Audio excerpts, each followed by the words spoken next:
मार्गशीर्ष पौर्णिमेच्या दिवशी मृग नक्षत्रावर सायंकाळी दत्ताचा जन्म झाला, म्हणून त्या दिवशी दत्ताचा जन्मोत्सव सर्व दत्तक्षेत्रांत साजरा होत असतो. पूर्वीच्या काळी भूतलावर स्थूल व सूक्ष्म रूपांत आसुरी शक्ती मोठ्या प्रमाणावर वाढल्या होत्या. त्यांना दैत्य म्हटले जात असे. देवगणांनी त्या आसुरी शक्तींना नष्ट करण्यासाठी केलेले प्रयत्न असफल झाले.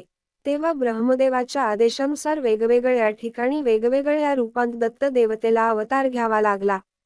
त्यानंतर दैत्य नष्ट झाले. तो दिवस दत्त जयंती म्हणून साजरा करतात. दत्त जयंतीचे महत्त्व. दत्त जयंतीला दत्ततत्व हे पृथ्वीतलावर नेहमीच्या तुलनेत 1000 पटीने कार्यरत असते. या दिवशी दत्ताची मनोभावे उपासना केल्यास दत्ततत्वाचा जास्तीत जास्त लाभ मिळण्यास मदत होते. जन्मोत्सव साजरा करणे. दत्त जयंती साजरी करण्यासंबंधाने शास्त्रोक्त असा विशिष्ट विधी आढळून येत नाही. या उत्सवापूर्वी 7 दिवस गुरुचरित्राचे पारायण करण्याचा प्रघात आहे. यालाच गुरुचरित्र सप्ताह असे म्हणतात. दत्त मंदिरामध्ये भजन, कीर्तनादी कार्यक्रम आयोजित केले जातात. दत्तगुरूंची पूजा, धूप, दीप व आरती करून सुंठवड्याचा प्रसाद वाटप करतात. दत्ताच्या हातातील कमंडलू व जपमाळ ब्रह्मदेवाचे प्रतीक आहे. शंख व चक्र विष्णूचे आणि त्रिशूळ व डमरू शंकराचे प्रतीक आहे. महाराष्ट्रात औदुंबर, नरसोबाची वाडी, गाणगापूर इत्यादी दत्तक्षेत्रांत या उत्सवाला विशेष महत्त्व असते. दत्तश्रीगुरूंचे करूया ध्यान वंदू चरण प्रेमभावे. ब्रह्मा विष्णू महेश एकत्र आले, मन हे न्हाले भक्ती डोही. अनुसया उदरी धन्य अवतार, केलासे उद्धार विश्वाचा या. माहुरगडावरी सदा कदावास, दर्शन भक्तास देई सदा. चैतन्य झोळी विराजे काखेत, गायीच्या सेवेत मन रमे. 24 गुरुचा लावियला शोध, घेतलासे बोध विविध गुणी. श्री दत्तात्रय दैवत आगळे, दत्तजन्म कथा. दत्तात्रय हा शब्द दत्त व आत्रेय अशा 2 शब्दांनी बनला आहे. दत्त या शब्दाचा अर्थ आपण ब्रह्मच आहोत, मुक्तच आहोत, आत्माच आहोत अशी निर्गुणाची अनुभूती ज्याला आहे असा. आणि अत्रेय म्हणजे अत्री ऋषींचा मुलगा. श्री दत्तात्रयाच्या जन्माविषयी विविध कथा प्रचलित आहेत.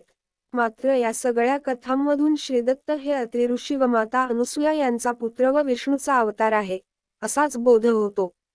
अत्री ऋषींनी पुत्रप्राप्तीसाठी वृक्षकुल पर्वतावर घोर तपश्चर्या केली. त्यांच्या तपाने सारे त्रिभुवन पळून निघाले. अत्री ऋषींच्या या प्रखर तपाने संतुष्ट होऊन ब्रह्मा विष्णू महेश हे तिन्ही देव प्रकट झाले आणि त्यांनी अत्री ऋषींना तपाचे कारण विचारले. अत्री ऋषींनी त्यांना विनवले की आपण माझ्या उदरी पुत्ररूपाने जन्म घ्यावा. तिन्ही देवांनी त्यांची विनंती मान्य केली. देवत्रयीच्या आशीर्वादाने अनुक्रमे ब्रह्मापासून सोम म्हणजे चंद्र, विष्णूपासून दत्त आणि शिवापासून दुर्वास हे 3 पुत्र अनुसूयेच्या उदरी जन्मला आली. श्री दत्त जन्माची एक कथा ब्राह्मण पुराणात आहे. अत्री ऋषींनी ब्रह्मा विष्णू महेश यांची पुत्रप्राप्तीसाठी आराधना केली.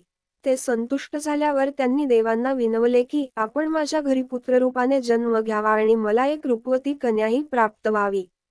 देवांच्या आशीर्वादाने दत्तात्रेय सोम, दुर्वास हे 3 पुत्र आणि शुभात्रेयी नावाची कन्या अत्री ऋषींना प्राप्त झाली. याचबरोबर दत्तात्रेयांच्या जन्माची आणखी एक कथा प्रसिद्ध आहे. ती अशी की राहूने सूर्याला ग्रस्त केले असता सर्व पृथ्वी अंधकारमय झाली. अत्रीने सूर्याला राहूच्या मगरमिठीतून सोडवले आणि पुन्हा पृथ्वी प्रकाशमान केली. अत्रीच्या या महत्कार्यामुळे संतुष्ट झालेल्या शिव व विष्णू यांनी अनुक्रमे दुर्वास आणि दत्त यांच्या रूपाने अत्रीच्या घरी जन्म घेतला. पुढील भागात लाईक करा, सबस्क्राईब करा.